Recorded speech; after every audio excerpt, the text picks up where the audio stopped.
Hello friends, I am so glad to have you back for another video in this series.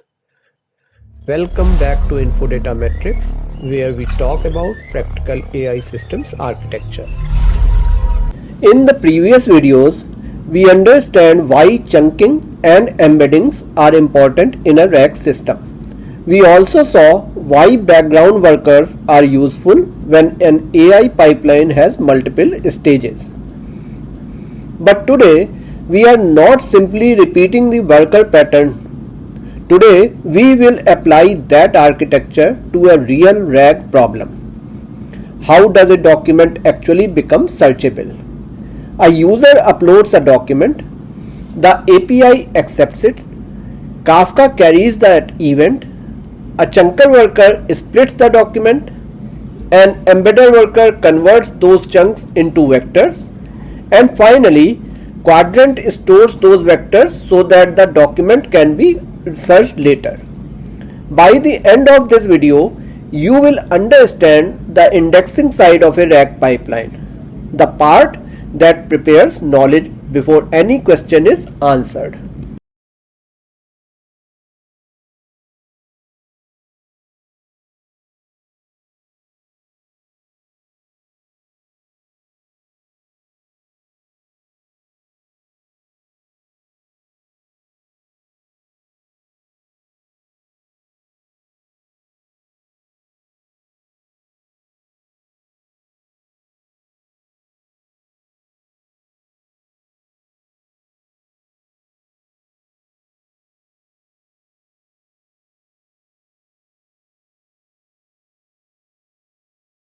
Before we start looking at the code, let us separate a RAG system into two parts.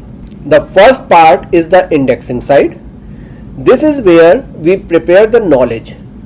A document comes in, we split it into chunks, we generate embeddings for those chunks, and we store them in a vector database. The second part is the query side. This is where the user asks a question, the system searches the vector database, retrieves relevant chunks, builds a prompt, and generates an answer. In this video, our focus is only the indexing side. So the goal is very clear. Take a document and make it searchable. Because we have already discussed workers in earlier videos, I do not want you to think of this as another worker tutorial. Think of this video differently. The worker architecture is already our foundation. Now we are using that foundation to solve a RAG indexing problem. The important question is not only how does one service call another.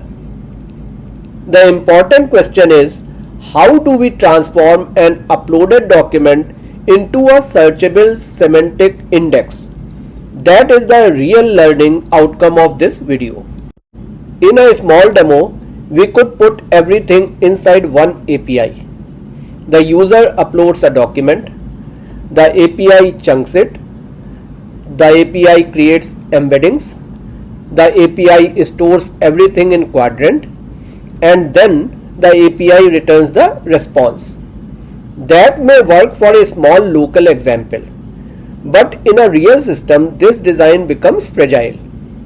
Documents can be large, chunking can take time, embedding generation can be slow, external services can fail, traffic can arrive in bursts. So we separate the responsibilities. The API should accept the request, store the document, publish a small event, and return quickly. The heavier indexing work should continue in the background. That is why Kafka, or in our case Redpanda, becomes the event backbone of this pipeline. Let us first understand the services running in Docker Compose. We have Redpanda. Redpanda is Kafka compatible and we use it as our event streaming platform. We have Quadrant. Quadrant is our vector database and it stores embeddings and allows similarity search. We have the API gateway. This is the FastAPI application where the user uploads the document. We have the chunker worker. This worker listens for document upload events and splits document into chunks. And finally, we have the embedder worker. This worker listens for chunk events, creates embeddings, and stores them in quadrant. Each container has a clear responsibility. This is an important architecture lesson. A production AI system should not become one giant service. It should be a set of focused services connected through clear contracts. Before we run these services, one small but important file deserves attention. That is requirements.txt. Each Python service in our project has its own dependencies. The API gateway may need FastAPI and Kafka libraries. The chunker worker may need Kafka libraries and text splitting libraries. The embedder worker may need quadrant client libraries and embedding related code. The requirements.txt, this file tells Docker which Python packages must be installed inside each container. This is important because our application is not running directly on our laptop. Each service runs inside its own container. So, if the chunker worker uses a library like LangChain text splitters, that dependency must be present in the chunker worker's requirements.txt file. Otherwise, the code may work in our local IDE but fail inside Docker with an import error. So, wherever we add a new library to one service, we should also update that service requirements.txt file and rebuild the container. This keeps our demo reproducible and closer to how real production services are packaged.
Before we go deeper into the code, let us define what we want to verify in this demo. First, we will call the ingest API. Second, we will confirm that the API publishes a document uploaded event. Third, we will watch the chunker worker consume that event and create chunks. Fourth, we will confirm that the chunker publishes a chunks created event. Fifth, we will watch the embedder worker create embeddings. And finally, we will verify that the vectors are stored in quadrant. This gives us a clean end-to-end indexing flow. Now let us start with the API gateway. The API exposes an endpoint called ingest. This endpoint accepts a document from the user. In our demo request, we send the document ID, file name, and content. The API first creates the documents directory, If it does not already exist, then it writes the uploaded content to a file. At this point, the document is stored on disk. But notice what that API does not do. It does not chunk the document. It does not create embeddings. It does not write vectors into quadrant during ingestion. Instead, it creates a small event containing the document ID, file name, path, and version. Then it publishes that event to Kafka. This is the key design idea. The API is responsible for accepting the document and announcing that a document has been uploaded.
Do you know why do we publish an event instead of calling the chunker directly?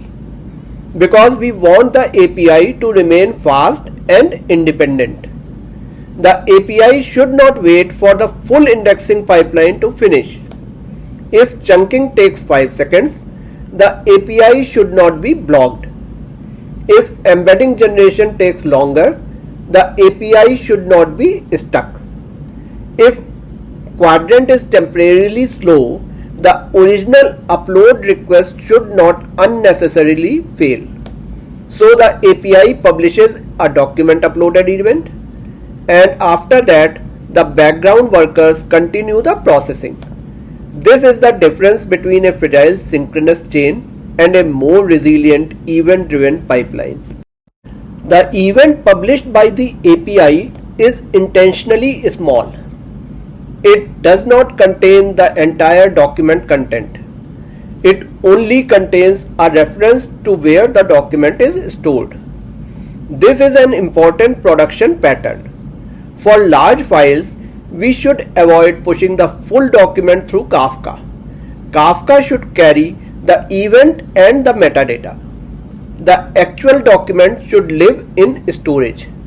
In our demo, that storage is a shared local folder. In production, it could be S3, Azure Blob Storage, Google Cloud Storage, or another object store. So the event simply says a document was updated, here is where you can find it, and here is the version you should process.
Now we come to the chunker worker. The chunker worker listens to the document uploaded topic. When it receives a document upload event, it reads the file path from the event and loads the document content from storage.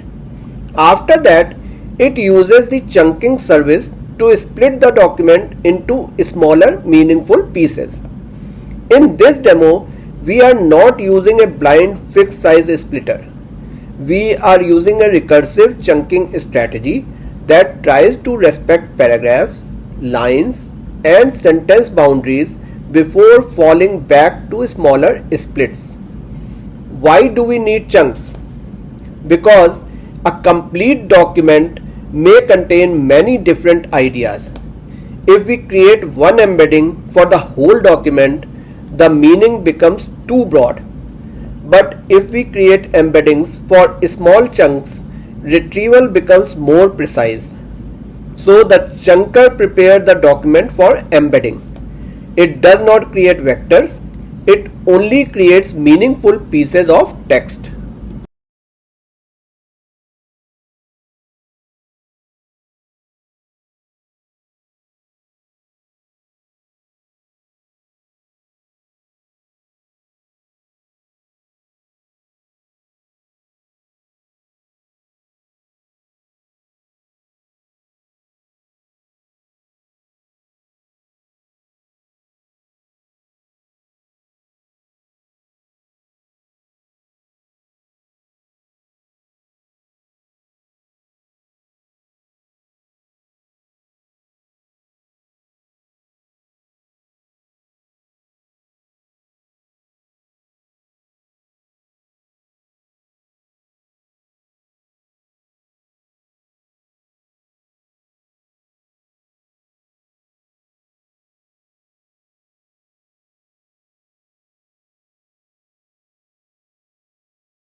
For every chunk, the worker creates a chunk record.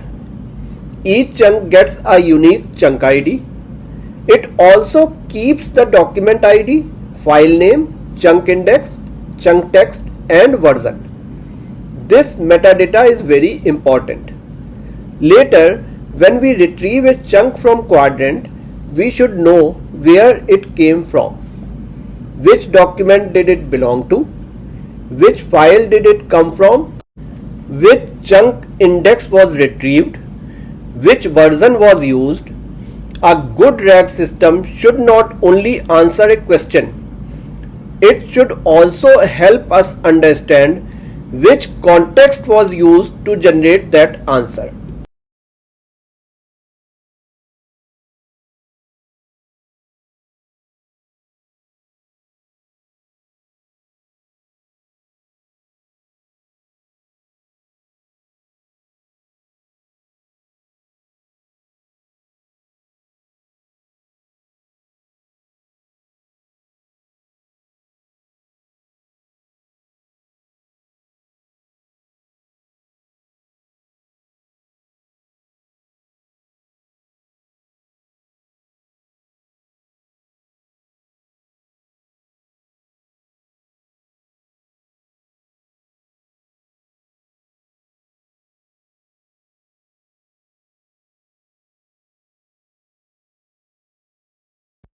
The chunker also checks for duplicates.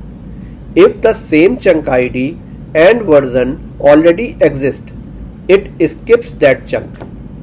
This is useful during local testing because sometimes we may process the same document more than once. Without a duplicate check, we could keep adding duplicate chunks. In production, this idea is called idempotency. Idempotency means that if the same event is processed more than once, the final result should still remain correct. This simple duplicate check is a beginner-friendly way to introduce that important production concept. Now let's look at the embedder worker role. The embedder worker receives the chunks created event.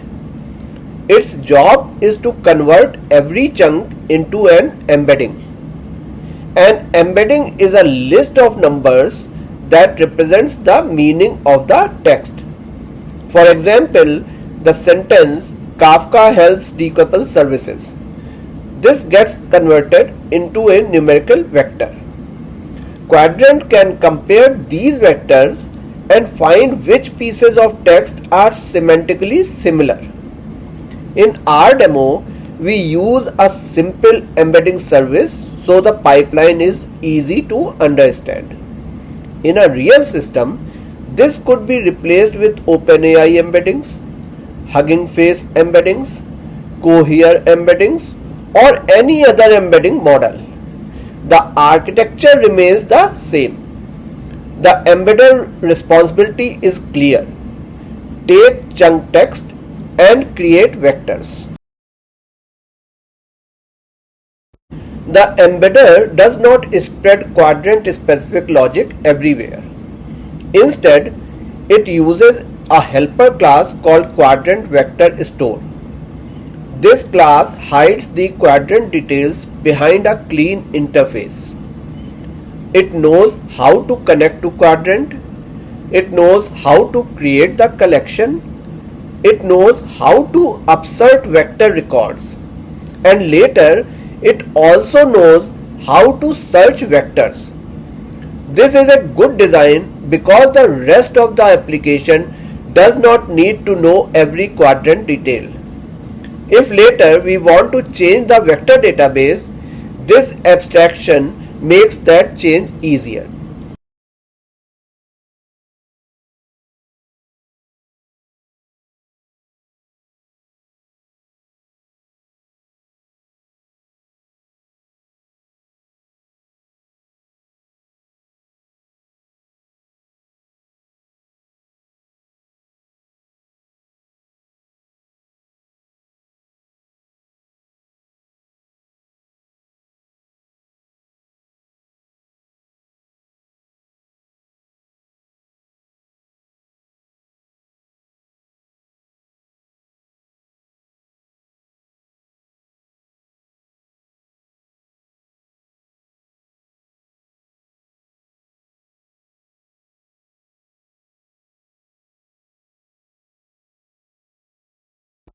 Before storing vectors, quadrant needs a collection.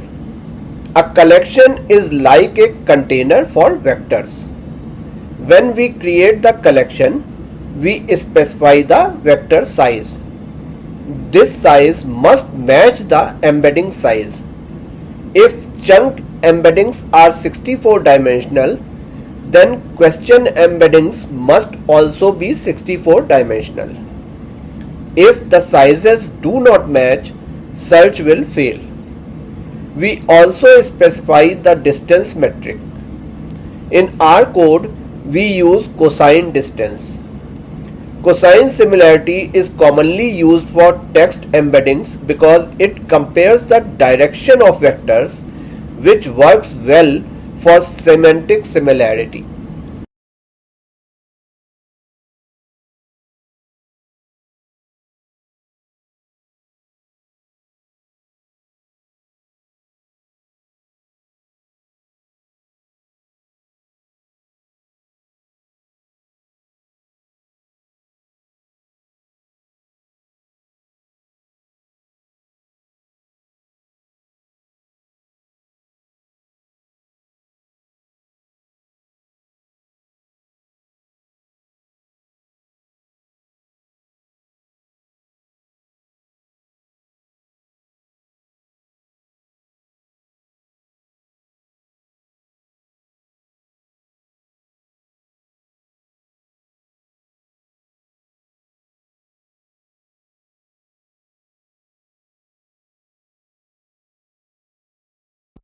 When we store a chunk in quadrant, we store it as a point.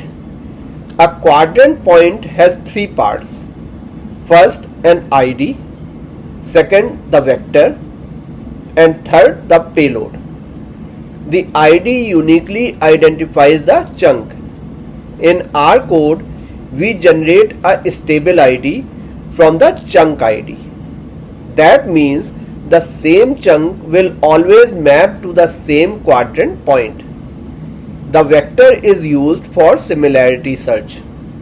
The payload stores metadata such as chunk text, document ID, file name, source, version, and chunk index. So quadrant become more than just a vector store. It becomes a searchable semantic index with useful metadata.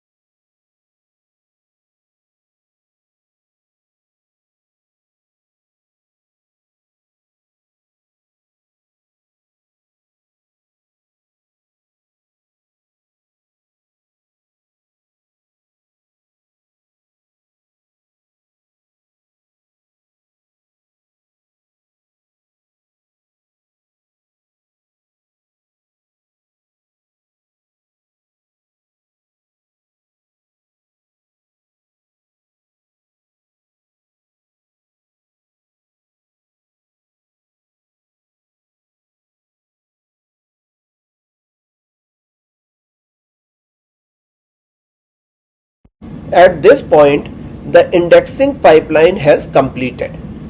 The document was uploaded through the API. The API published a document uploaded event. The chunker consumed that event and published chunks created. The embedder consumed the chunks and stored vectors in quadrant. Now the document is indexed. This means it is ready for the query side of RAG. We have not asked a question yet, but the knowledge is prepared.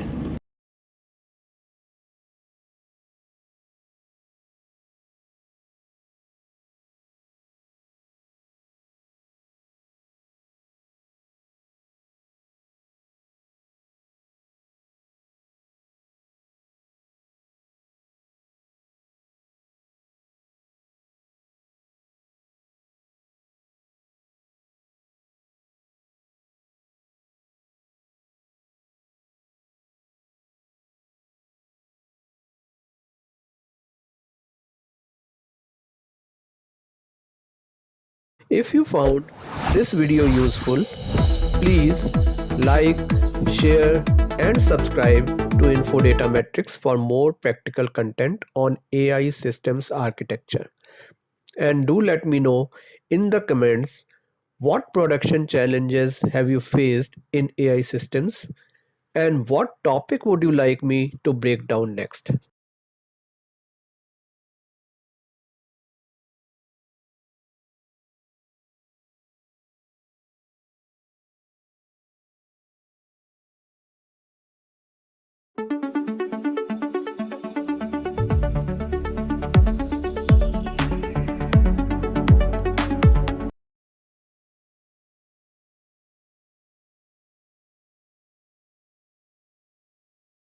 Thanks for watching, and I will see you in the next video.